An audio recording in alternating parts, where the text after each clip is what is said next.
Tonight, a critical phone call between Donald Trump and Vladimir Putin, a 2.5 hour conversation that could shape the future of Ukraine and global power dynamics. No full ceasefire, no major concessions, just a game of political theater where the biggest winner might not be the one you're expecting. Trump calls it productive. Zelensky calls it Putin's latest move to weaken Ukraine to its breaking point. Who's telling the truth? What really happened on this call? And why does it seem like Putin walked away with everything he wanted while Trump is left spinning the narrative? Let's break it down. Before the call even began, Putin staged a moment of dominance. A press conference, carefully orchestrated, where he made it appear that Trump was waiting for him to start the conversation. A subtle yet clear display of control, a message sent straight to Russian audiences that he remains in charge. This is a classic Putin maneuver. Psychological warfare, a display of strength, reinforcing his grip on power both at home and abroad. And then, after 2.5 hours, the key takeaway? Putin secures what he needed, a pause in Ukraine's drone strikes against Russian energy refineries, a crucial economic win for Moscow.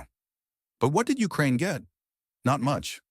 The Russian leader agreed to lay off targeting Ukraine's power grid, something already violated just hours after the call ended. The message is clear.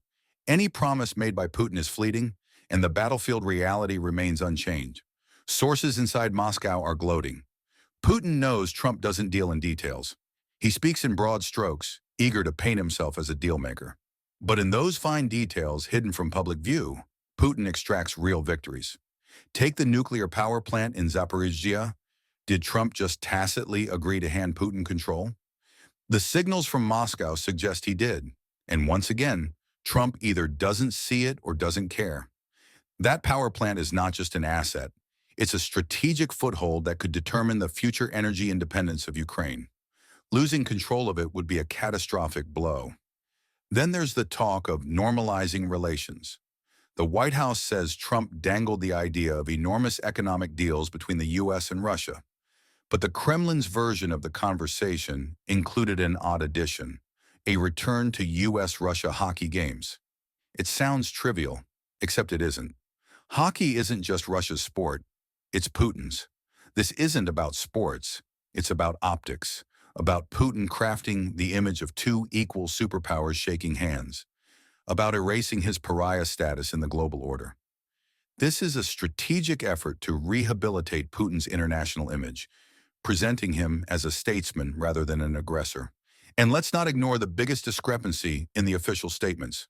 The Kremlin's readout clearly states that Putin demanded an end to U.S. military aid to Ukraine, a key condition for any peace deal. But Trump? He says the topic never even came up. Who's lying? Who's spinning the truth? And what does that omission really tell us about the substance of this so-called negotiation? If military aid was indeed discussed, and Trump is deliberately downplaying it, then what kind of assurances has he privately given to Putin? The stakes couldn't be higher. Former intelligence officials are already sounding the alarm. This was Putin's game from the start, a strategic delay, a political maneuver to buy time while Russia expands its territorial control. Every day Ukraine waits for real negotiations, Russia fortifies its position. Every day this drags on, Putin gets closer to his ultimate goal, legitimizing his land grab and forcing the world to accept a new reality. This is not about peace. It is about cementing Russian dominance over captured Ukrainian territory. And what does this mean on the ground? Russia is still attacking. The missiles keep coming. The airstrikes continue. Ukraine, despite all odds, has managed to strike key Russian refineries, crippling parts of Putin's war machine. But will that last if U.S. support starts wavering? Military aid delays have already cost Ukraine precious ground. Intelligence sharing disruptions have left them blind in critical moments. This isn't just about weapons, it's about survival. If the U.S. wavers in its commitment, it could spell disaster for Ukraine's defense. And let's not forget the bigger picture. Putin isn't just stalling for time, he's repositioning himself on the world stage. He wants back into the international arena to be seen as an equal to the U.S. He's using every moment of this conflict to build that narrative, and with Trump playing into it, he might just succeed. This is about more than Ukraine. This is about the balance of global power. If Putin gets his way, it sends a dangerous message to other authoritarian leaders across the world that aggression works, that land grabs go unpunished, and that the West is no longer willing to stand firm against tyranny. The real danger lies not just in what was said during the call, but in the long-term implications.